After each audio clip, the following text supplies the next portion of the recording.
meus queridos, tudo bem? Quem está falando aqui é o professor Gustavo Treveler e hoje nós vamos falar um pouquinho sobre a parte de indução magnética, eletromagnética, beleza? Bem, pegando o livrinho de vocês aqui, quando a gente fala sobre indução eletromagnética, nós estamos falando, na verdade, sobre a mudança de campos magnéticos, né? Ou seja, eu posso ter um campo magnético fixo, que ele não varia com o tempo, e um campo magnético que ele está oscilando conforme o tempo, certo? E isso faz com que a gente produza algumas coisas interessantes para nós, certo? Bem, quando a gente fala sobre isso, nós temos que entender uma coisa interessante. Primeiro, sobre essa parte de fluxo magnético, nós temos que entender que, na verdade, sobre essa variação de campo magnético, sobre essa indução de campo magnético, temos que entender esse conceito chamado de fluxo magnético. O que seria isso? Seria que numa certa região de um espaço existe a penetração do campo magnético, certo? Então, ou seja, ele está penetrando a região do campo magnético aqui, a região do espaço. E a quantidade de linhas que penetra esse espaço, a gente chama isso de fluxo magnético. E qual é a sacada, Eu posso ter um fluxo constante de linhas ou um fluxo variável de linhas. Esse fluxo, ele é medido através de uma fórmula que a gente chama de OBA, certo? OBA, por causa que tem esse ρ, que é chamado de φ, aqui é o φ, B, que é o campo magnético, e A, que representa A, que no caso que está representado pela letra S, no caso desse livro-texto aqui, Mas a gente pode representar por A.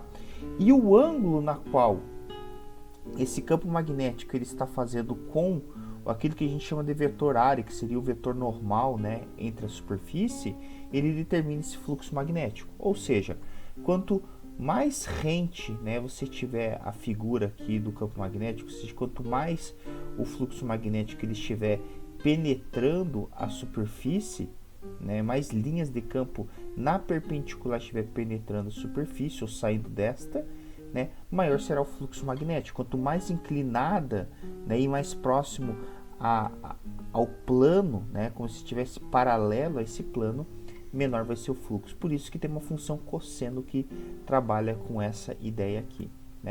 O fluxo magnético ele é medido através do Weber, essa grandeza física aqui. Ok?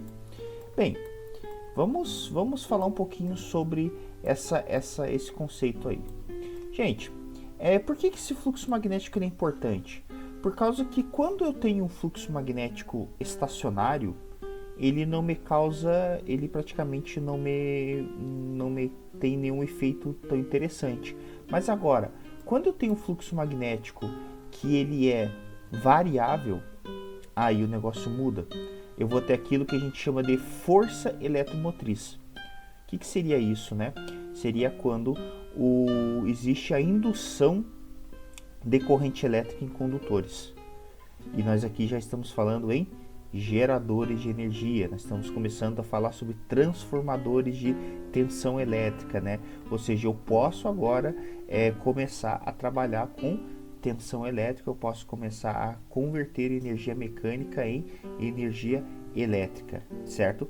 Esse princípio ele é deduzido por dois colegas aqui, por dois amiguitos, vamos supor assim.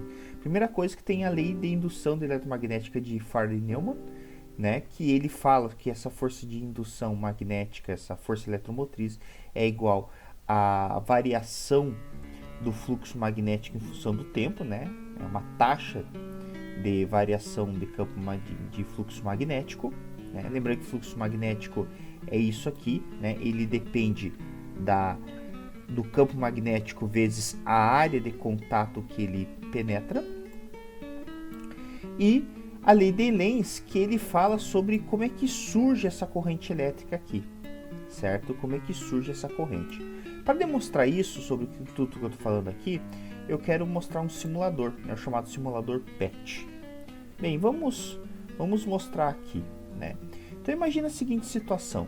Nós temos aqui esse simulador, Ele tem aqui, por exemplo, vamos colocar aqui, Então veja que o campo magnético ele está né, nessa região aqui. E perceba que esse desenho que vocês estão vendo aqui, né, ele é na verdade uma ilustração do campo magnético gerado pelo ímã, certo? Gerado pelo ímã. Eu posso ter, por exemplo, o campo magnético gerado por corrente elétrica, né, que seria, por exemplo, por eletroímã, melhor dizendo, né, que seria isso aqui, que eu teria a corrente elétrica que está circulando em volta, por exemplo, um solenoide. Né? Então você tem a corrente elétrica que passa por aqui. Lembrando que a corrente elétrica, por definição, ela sai do polo para o sentido convencional da corrente, né? Nós temos o sentido do positivo para o negativo, apesar aqui da circulação ser oposta, né? Porque aqui ele está trabalhando com o sentido real da corrente elétrica, formado por elétrons. Aqui nós trabalhamos com o sentido convencional, né? Por causa da regra da mão direita. Então o que acontece? Né? Ele fica com essa ideia aqui que vocês estão vendo, né? Isso aqui é aplicado pela a regra da mão direita, como a gente já viu. Mas eu posso fazer o seguinte: se eu ficar, por exemplo, se mudando, ó, né? Você percebe ali, se você olhar essa imagem, né? Você vai perceber que o campo magnético ele oscila. Ó. Se eu ficar invertendo aqui, por exemplo, né? A minha bússola que está indicando o caminho do campo magnético, ele está oscilando. E aqui é uma coisa interessante, porque veja o que acontece. Se eu quero construir um gerador elétrico, por exemplo, né, eu tenho o ímã que está próximo, por exemplo, a um solenoide, certo? E ele está ligado a essa lâmpada. Mas ele não me produz corrente elétrica útil, apesar de eu ter um fluxo magnético passando pela área da bobina. Então veja, o fluxo magnético que eu falei para vocês é isso aqui, ó, certo? Então imagina que aqui eu tenho uma área, certo? Eu tenho a área e aqui as linhas de campo que vocês estão vendo, né? Elas que são vetor B, certo? Então aqui são as linhas de força, né? E isso está induzido em relação à linha de força. Então imagina que cada vetorzinho desse aqui, cada vermelhinho com branquinho aqui seria uma indicação do vetor campo magnético.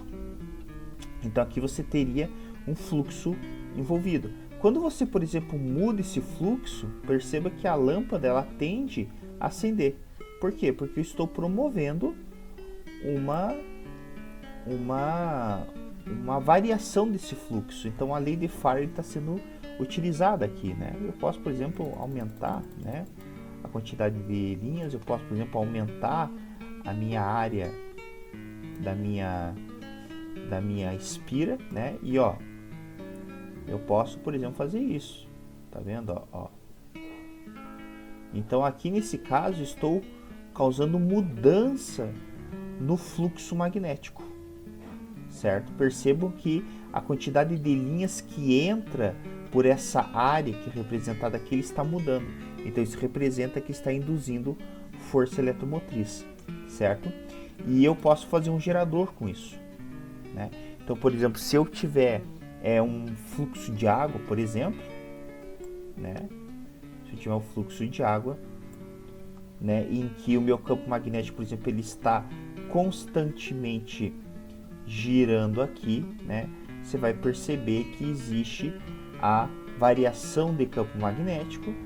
Como existe a variação de campo magnético, existe a variação de fluxo magnético aqui, né? O fluxo magnético ele depende de duas coisas. Ele depende da área, certo? E depende depende da área e depende da nossa do fluxo magnético, depende da área e depende do campo magnético envolvido, certo? Ele depende basicamente disso. Então eu teria essa situação aqui, certo? Então veja que quanto maior esse fluxo magnético, por exemplo, né, mais rápido esse fluxo, maior força eletromotriz está tendo, né?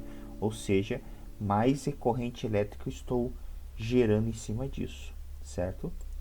Então veja que eu posso causar a variação dessa forma, ou por exemplo, ó, eu posso causar a variação através da área. Tá vendo ó, que a lâmpada está também acendendo, né? Então por que isso? Porque eu estou causando mudança na área, né? Então isso significa que eu estou causando mudança também no fluxo magnético dentro da espira, né? No caso, dentro desse solenoide aqui, né? Que se representa por essa área aqui. Beleza? Ok? Bem, mas vamos fazer alguns exercícios para poder representar um pouquinho melhor isso. Ele fala o seguinte para nós aqui, ó, né? É sobre a parte de lei de Lenz. Bem, o que seria a lei de Lenz, né? Basicamente, a lei de Lenz, ela é uma ideia de oposição à variação do fluxo magnético. Então a tendência na natureza é permanecer o fluxo magnético constante. Mas o que ele quer na realidade o que ele faz na verdade é tentar manter esse fluxo constante. Então quando você movimenta o ímã, né, você está fazendo com que o fluxo magnético aqui, ele dentro da espira permanece constante. E para isso ele cria um campo magnético, né, dependendo da situação, oposto ou a favor, certo, ao fluxo magnético que está variando. E para criar campo magnético, pela lei de Ampère, precisa de corrente elétrica. Então essa que é a jogada, quando eu causo uma variação no campo magnético aqui, ou seja, quando eu aproximo o meu ímã ou afasto o meu ímã, eu estou causando na verdade uma variação no meu fluxo, e pela lei de Lenz ele diz que ele quer tentar manter o fluxo sempre constante. Ou seja, se eu estou aumentando o número de linhas dentro da minha espira, do meu solenoide, ele quer diminuir. Se eu estou diminuindo ali o número de linhas do meu solenoide, ele quer aumentar, certo? Como é nesse caso aqui. Então, para isso, ele cria uma corrente de indução, certo? E essa corrente de indução é o que, na verdade, a gente viu ali que o movimento gerador, aquela coisa toda lá, certo? Então, por exemplo, nesse exemplo aqui, ele fala assim, existe uma aproximação. Nesse caso, o que está acontecendo? Você está tendo com essa aproximação um aumento no número de linhas que atravessam essa espira, né, ou solenoide, seja o que for. Por quê? Porque quanto mais próximo você estiver do ímã, mais linhas de campo nós teremos aqui, certo? Então, consequentemente, nós teremos mais linhas, e isso vai fazer com que o fluxo magnético, o número de campo magnético aumente. Então, o que a espira quer fazer? Diminuir. E para isso, ela vai criar um campo magnético contra. Então, ela vai fazer um campo magnético assim, ó, para cá. Então, ela vai criar um campo magnético que seja repulsivo, certo? Repulsivo a isso. Ou seja, quando você aproxima, ele vai criar um campo magnético repulsivo aqui, tá? E se você copiar, né, se você for imaginar essa ideia que ele quer repudiar esse cara, né, a gente pode, eu vou apagar aqui para poder facilitar um pouco a minha vida, né? Vai fazer o seguinte, ele quer repelir esse cara. E se quando você afasta, o que está acontecendo? Você está, na verdade, diminuindo o campo magnético aqui. Ou seja, você está diminuindo, significa que ele quer aumentar. Ou seja, para ele aumentar, ele vai fazer um processo de aproximação. Então aqui em cima existe o processo de repulsão. E aqui de atração. Certo? Então existe uma regra bem interessante, né? Se ele está repulindo, significa que aqui dentro existe o norte, certo? Então eu posso dizer para vocês que se você dizer o teu norte aqui, representa o seguinte, ó, qual é a linha do campo magnético, né? Qual é o sentido da corrente que gera isso? É só você for perceber, ó, olha aqui, ó, aqui e aqui. Ou seja, se você for pegar pela nossa, deixa eu fazer de volta aqui, ó. Então tem que ter o norte. Então você vai ter que fazer isso aqui, ó. É um macetezinho que a gente pode usar, certo? Então faz essa ideia, certo? Então o único jeito dele ter uma corrente circulando nesse sentido é isso aqui, ó. Seguindo a linha do norte, porque ele está querendo repelir. Agora, por exemplo, nesse caso aqui, ele quer uma repulsão, uma atração. Então, o que ele vai fazer? Se eu estou aproximando o polo norte, ele vai querer atrair o polo sul, certo? Então o que acontece? Faz a mesma regrinha lá, o mesmo macetezinho, ó. Olha lá. Faz as flechinhas, certo? Na quina do carinha ali, certo? Ó, de novo. Ó, sul, porque é uma atração. Então, fazer até o sul mais bonito, assim, um S mais desenhado, né? Seria assim, certo? Então, você teria uma coisa assim, ó. Certo? Teria assim. Então, se você observar, né, você vai ter uma corrente elétrica que está girando nesse sentido aqui. Tá aí. Certo? Então ele cria sempre uma corrente oposta àquilo que a gente está gerando. Esse exercício, por exemplo, aqui ele mostra bem isso, né? Ó, veja, um exercício lá do Cefet de Minas Gerais. Ele fala assim: um aluno desenhou, né, na figura 1, 2, 3, 4 indicações de velocidade do ímã com relação a um anel de alumínio no sentido da corrente induzida. Para apresentar os fenômenos da indução eletromagnética, a alternativa que representa a situação fisicamente correta é... Ele quer saber qual dessas situações está correta na verdade. Então, se você for desenhar aqui, ó, né, eu vou inclusive aumentar esse desenho aqui para a gente poder ficar mais elegante o negócio aqui, né? Olha aqui, ó. Então, o que a gente vai ter, né? Vejam, se ele está, por exemplo, nessa situação aqui, né, ele está afastando. Se ele está afastando, ele quer uma atração. Se a atração aqui é polo norte, quer dizer que aqui tem que ser sul, certo? Então, se é sul a corrente elétrica, eu vou fazer com outra cor aqui, ó. Vou fazer com rosinha, né? Então, ó, você vai ter isso aqui. Você vai ter sul.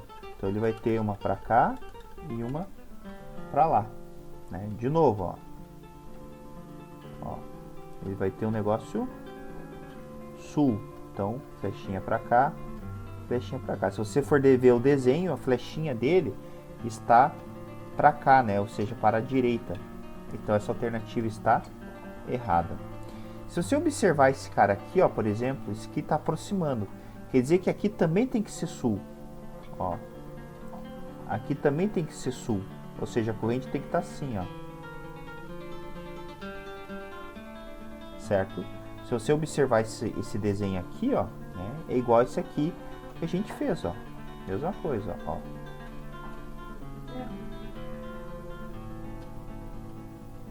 Tá assim, certo?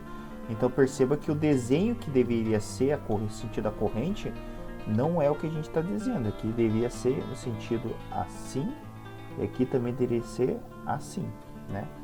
Se você pegar a terceira alternativa, veja que ele está afastando da espira. Então quer dizer que aqui tem que ser uma atração. Se a atração, se aqui é sul, aqui automaticamente tem que ser norte. Então, ó, se você colocar o norte aqui, né? O que a gente teria? A gente teria no norte, ele teria girando assim, ó. Esse vem para cá, certo? E esse vem para cá. Então, não dá. Só que nos sobra a 4. Vamos ver se bate a 4, né?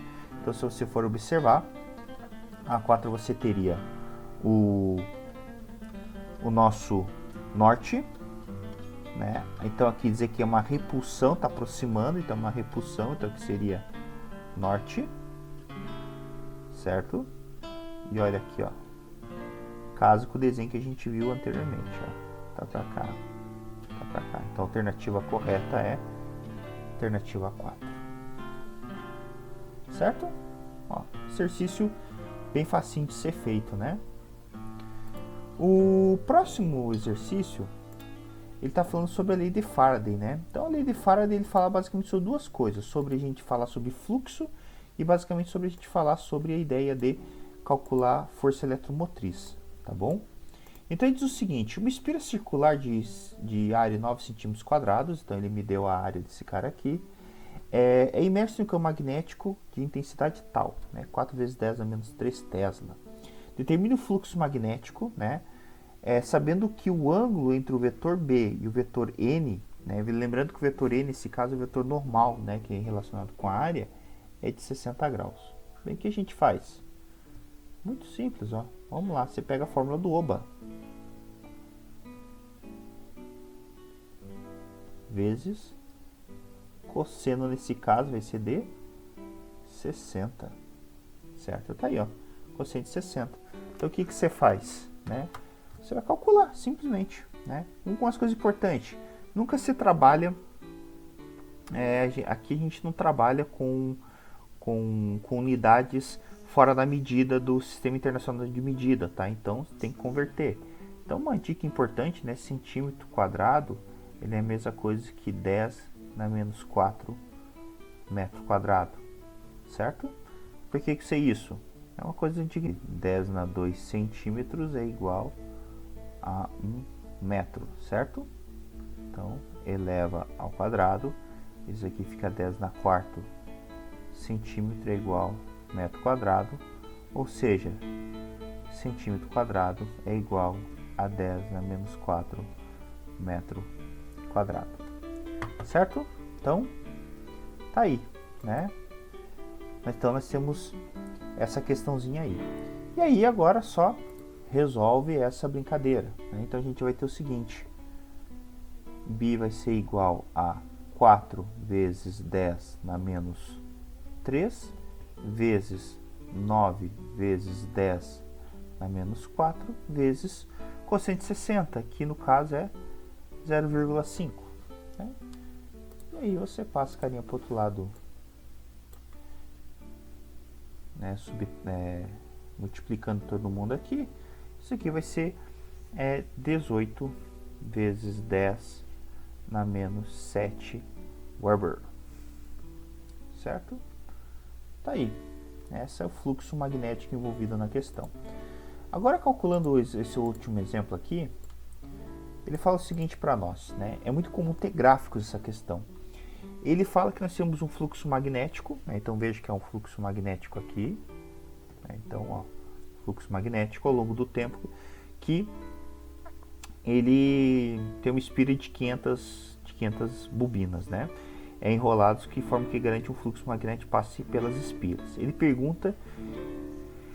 fala o seguinte: explique por que a fé induzida é nula no intervalo de 1 a 3 segundos, ou seja, aqui até aqui, né?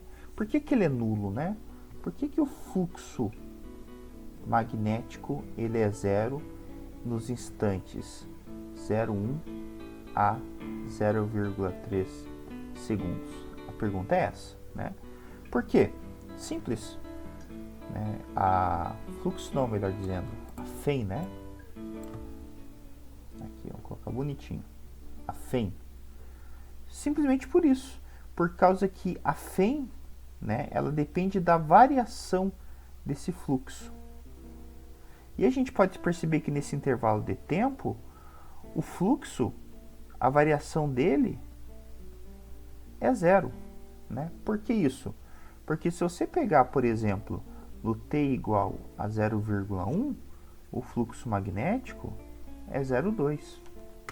Se você pegar no fluxo no 0,3, o fluxo magnético ele também é 0,2. Ambos medido em Weber, certo? Ou seja, isso significa, né, que a variação ela é zero, simplesmente por isso. Então a resposta é porque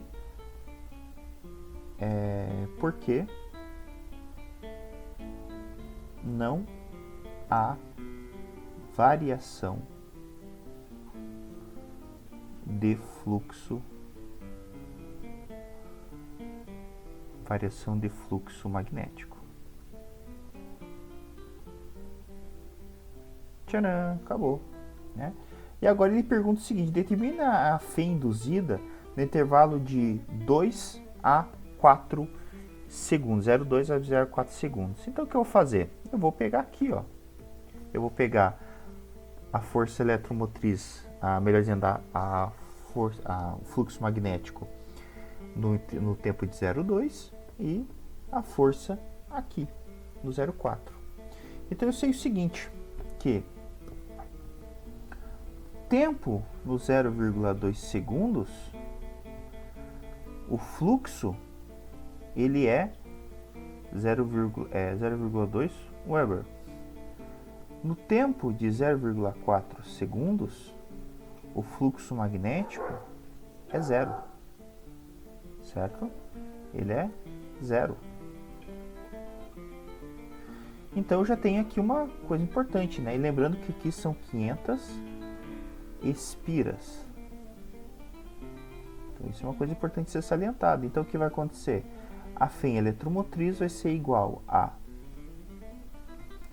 500 vezes a variação, que no caso vai ser 0 menos 0,2, dividida pelo intervalo de tempo, que é 0,4 menos 0,2. Né? É 0,2 que ele colocou? É 0,2 isso mesmo. Então, resolvendo essa bagaceira, nós vamos ter o seguinte: força eletromotriz vai ser 500 vezes 0,2 negativo dividido por 0,2. Né? Ou seja, a resposta que nós vamos ter é que a força eletromotriz vai ser igual a 500. Né? 500. Então eu vou apagar aqui e colocar a resposta mais embaixo. Mas nós vamos ter que a força eletromotriz ela vai ser igual a menos 500 volt. Né? Por que menos? Porque tem o sinal negativo aqui, né? E aí, fechou o nosso resultado. Certo? Tá aí, né? Então a força magnética surgida, ela surgiu esses volts. E esses volts, pessoal, eles representam o quê? Representam energia elétrica. Beleza? Espero que vocês tenham gostado da questão e que novas ideias surjam com isso aí. Beleza? Abraço e até mais.